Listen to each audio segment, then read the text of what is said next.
Bismillahirrahmanirrahim. Assalamualaikum warahmatullahi wabarakatuh. Oke, bagaimana kabar sahabat semua?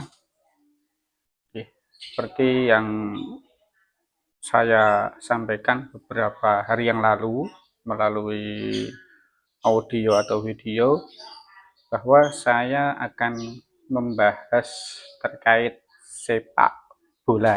Sepak bola ini menjadi fenomena yang sangat booming, fenomena yang sangat seperti digandrungi oleh masyarakat. Kenapa ini bisa semewah itu sepak bola? Bahkan penyelenggaranya itu tingkatnya itu internasional. Penyelenggaranya bahkan itu sampai ke desa, bahkan sampai ke sekolah-sekolah. Bahkan dibikinkan film yang tidak nyambung-nyambung amat terkait sepak bola, dari kungfu, soccer, Shaolin soccer, bahkan sampai ke film pesantren yang ada sepak bolanya. Nah, ini menjadi fenomena di masyarakat, bahkan fenomenanya sudah mendunia, sudah global. Kenapa bisa demikian? Kita bahas dari awal berdirinya sepak bola. Nah, sepak bola ini didirikan dengan tujuan, setelah saya baca, saya analisa, tujuannya itu adalah untuk memecah belah kekuatan daulah Islam di Turki Utsmani. Daulah Islam yang dulunya 2/3 dunia dikuasai Islam, ini Eropa itu kesulitan untuk memecah belah. Yang memalsu hadis, wah banyak yang ahli hadis, mau memalsu Al-Quran, banyak yang hafal Al-Quran. Lantas misionaris ini bingung melakukan apa yang harus dilakukan untuk memecah belah kaum muslimin, kekuatan Islam. Nah, mereka lalu mendirikan Universitas of Libre di Prancis, Universitas of Libre. Nah, mereka menganalisa apa ini yang menjauhkan kaum muslim, pemudanya terutama, dari masjid, dari Al-Quran. Nah, sebetulnya mereka lama meneliti ini, sebelum 1900-an, bahkan 84 tahun sebelum daulah Islam itu runtuh di Turki Utsmani. Mereka meneliti panjang 84 tahun, bayangkan itu.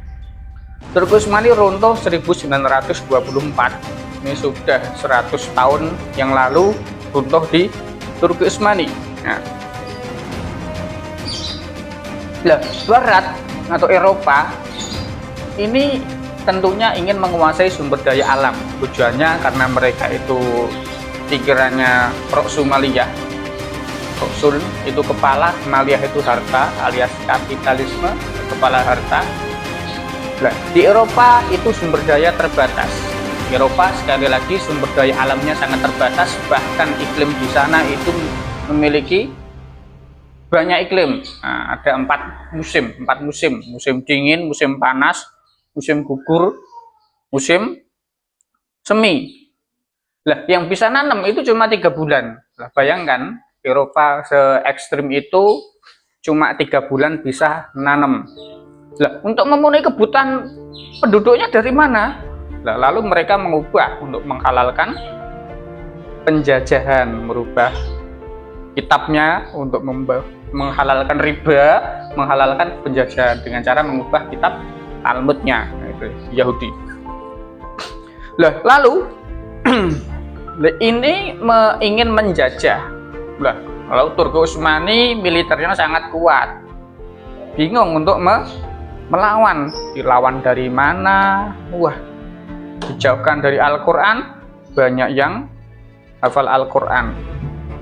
Lalu tadi di Universitas of Libre mereka mengkrit permainan, permainan sepak bola, dibikin aturannya, dibikin aturan yang sangat menarik. Iya, diajarkan ke di Eropa. Nah, bahkan Mancek di beberapa negara-negara Eropa itu bersamaan, hampir bersamaan, selisih paling 2, 3, 5 tahun, 2, 3 atau 5 tahun mereka berlomba-lomba membuat klub-klub sepak bola, dan sampai sekarang masih menjadi trend center sepak bola internasional. Bahkan di pandemi kemarin itu tetap mengadakan sepak bola. Bayangkan kalau sepak bola berhenti 2 tahun gitu, sudah runtuh, trend centernya sudah runtuh. Nah, untuk itu mereka tetap eksis ini, membuat sepak bola tetap eksis walaupun pandemi. Nah, itu keseriusan mereka dalam mengatur, memberi contoh sepak bola. Nah, lalu kita bawa ke negeri kita, ya, di negeri kita itu sepak bola sudah menjamur dari berbagai lini. Nah, bahkan sebelum Indonesia merdeka itu sudah masuk sepak bola digambarkan sebagai penyatu pemuda, penyatu zong-zong tadi. Nah, di sejarahnya itu ditulis, dinarasikan sebagai penyatu pemuda, untuk persatuan pemuda, bahkan dibikin monumennya di Sleman. Nah, Sleman Yogyakarta sana. Bahkan Keraton Solo itu mengkhususkan itu tanahnya di Sriwedari. Nah, itu dibikin stadion pertama kali. Nah, bahkan sebelum Indonesia merdeka itu untuk itu nah, cara bahasanya itu dikasihkan untuk lapangan khusus sepak bola, stadionnya. Nah, sebenarnya apa tujuan dari sepak bola ini? Nah, setelah diteliti, ternyata tujuan sepak bola itu adalah memecah persatuan umat, lewat kebangsaan. Nah, lewat kebangsaan mereka pecah-pecah daulah Islam tadi, sehingga ini dengan mudah mereka mengendalikan Eropa, dengan mudah penjajah tadi mengendalikan bangsa-bangsa tadi lewat permainan, sehingga persatuan itu sulit di tengah-tengah umat Islam. Nah, mereka terus kawal itu, bahkan mereka ciptakan di negeri-negeri bikinan mereka, penjaganya. Salah satunya adalah Kementerian Olahraga, Pemuda dan Olahraga, itu dibikin khusus itu. Tapi dengan aturan kementerian tadi tidak boleh intervensi ke Persatuan Sepak Bola PSSI, Persatuan Sepak Bola seluruh Indonesia, tidak boleh intervensi. Bahkan ada lembaganya khusus itu, mengawal dari tingkat nasional hingga tingkat internasional. Ada perlombaan-perlombaan yang ditawarkan. Nah, melalui ini mereka itu banyak yang ingin dimasukkan, yang ingin dicapai dari sepak bola. Salah satunya adalah menjauhkan pemuda dari agamanya, nah, mementingkan sepak bola, bahkan persatuan umat itu digadekan, nah, dengan alasan saling musuhan. Nah, musuh itu dibentuk. Nah, kalau dulu musuhnya itu penjajah, sehingga tidak bisa bersatu karena ada musuh penjajah. Nah, lewat sepak bola ini musuh penjajah sudah tidak ada, tapi mereka dengan permainan ciptakan musuh. Nah, bahkan Malaysia dengan Indonesia berkelahi pemudanya gara-gara sepak bola. Palestina dulu bertanding di Bekasi, padahal Palestina baru itu saudara Muslim, berkelahi gara-gara sepak bola. Nah, yang dibawa apa? Yang pertama, emosi dan perasaan masyarakat itu diaduk-aduk lewat sepak bola. Nah, tentunya dengan trend center, sekali nendang gol, wah fantastis gajinya. Bahkan saya pernah survei di Subang, petani itu banyak, lahannya luas sekali. Tetapi setelah saya tanya, hampir mayoritas itu anak-anak SD itu saya tanya, apa cita-citanya? Jadi pemain sepak bola. Nah, karena mereka mendakwahkan, mensiarkan sepak bola itu sedemikian rupa, bahkan lewat kurikulumnya. Kurikulum mereka kawal dari SD sampai perguruan tinggi itu ada sepak bola mancek. Bahkan lapangannya itu ada setiap kelurahan setiap kelurahan itu ada lapangan sepak bola. Bahkan Indonesia sebelum merdeka itu yang dibangun itu lapangan sepak bola. Bahkan setelah merdeka belum ada 7 tahun itu, 5 tahun 7 tahun itu yang dibangun itu GBK, Gelora Bung Karno, dengan utang itu miliaran rupiah ke Rusia, kalau nggak salah, nanti cek. Itu rela utang demi gedung sepak bola. Lantas apa urgensinya sepak bola? Loh, mengharumkan nama bangsa di kancah internasional. Oke, apa iya mengharumkan nama bangsa? Setelah nama bangsanya harum, menang, terus dapat apa? Dapat apa? Masyarakatnya dapat apa? Kita mulai berpikir kritis ya. Loh, kalau sudah menang, rakyatnya dapat apa? Apakah lebih sejahtera? Apakah lapangan kerja akan terbentuk banyak? Apakah pengelolaan privat, tambang-tambang dan sebagainya itu dikuasai rakyat? Apakah bisa? Kalau sudah prestasinya sampai Piala Dunia, mengalahkan Jerman, Prancis, Italia, sampai kancah internasional, kalau sudah menang dapat apa? Enggak dapat apa-apa. Bahkan yang atlet juara itu kembali ke kampung, dibiarkan saja, tidak ada apresiasinya sebentar sudah selesai, tidak ada kontinuitas. Lantas apa ini tujuan sepak bola? Sepak bola itu mereka gambarkan kesehatan. Nah, pemuda sehat, olahraga kuat, pemuda sehat. Apakah benar kesehatan itu karena faktor olahraga? Mereka ini gambarkan olahraga supaya tubuhnya sehat. Lalu kita baca kritis. Loh, macul, nyangkul lahan itu juga sehat. Nyangkul lahan, olah lahan, keluar keringat, sehat juga, malah produktif. Lahan menjadi subur, bisa ditanami, sehat. Kesehatan itu tidak karena faktor olahraga salah satunya, tapi bukan faktor penentu. Faktor penentu yang lain itu adalah faktor makanan dan sebagainya. Lalu kita bahas lebih detail mendalam sejarah kemerdekaan. Sepak bola itu dibawa oleh ini pelajar dari Jerman, dari Belanda sana, dari luar, oleh Suratin Sosro Bondo, yang dibawa ke Indonesia, lalu membuat PSSI. Sebelumnya mereka ini menjadi tenaga ahlinya Belanda, tenaga ahli Belanda atau Jepang, Belanda itu menjadi tenaga ahli, lalu keluar.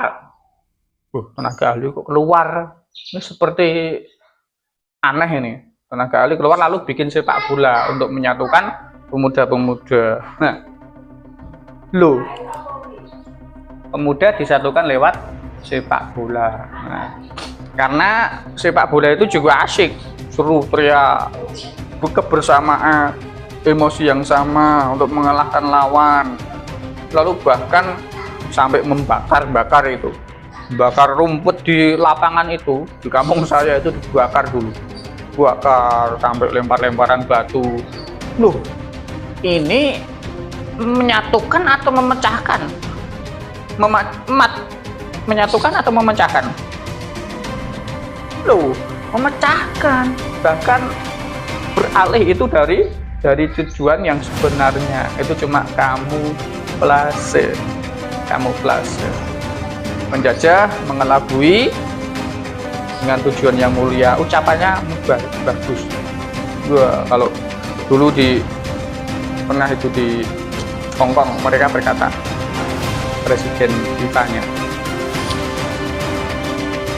kita bangsa-bangsa ini beragam, kita disatukan oleh sepak bola yang menyatukan seluruh bangsa-bangsa.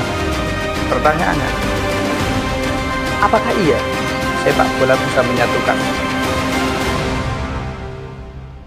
Rapuh itu sepak bola bisa menyatukan. Itu akal-akalan manusia, kamuflasenya penjajah.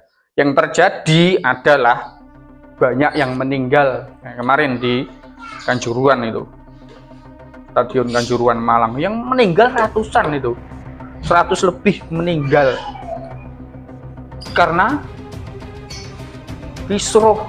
Oh, lalu yang dievaluasinya, itu hanya penyelenggaranya, yang disalahkan penyelenggara.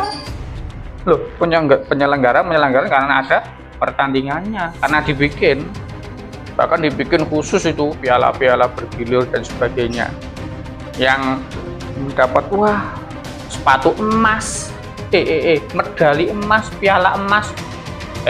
Mang ingat di Indonesia itu gunungnya saja emas, tanahnya dicungkil itu ada emasnya. Gunung, bayangkan, Tembagapura, dari namanya saja tembaga, dari atas terlihat tembaga, tapi setelah digali ada emasnya.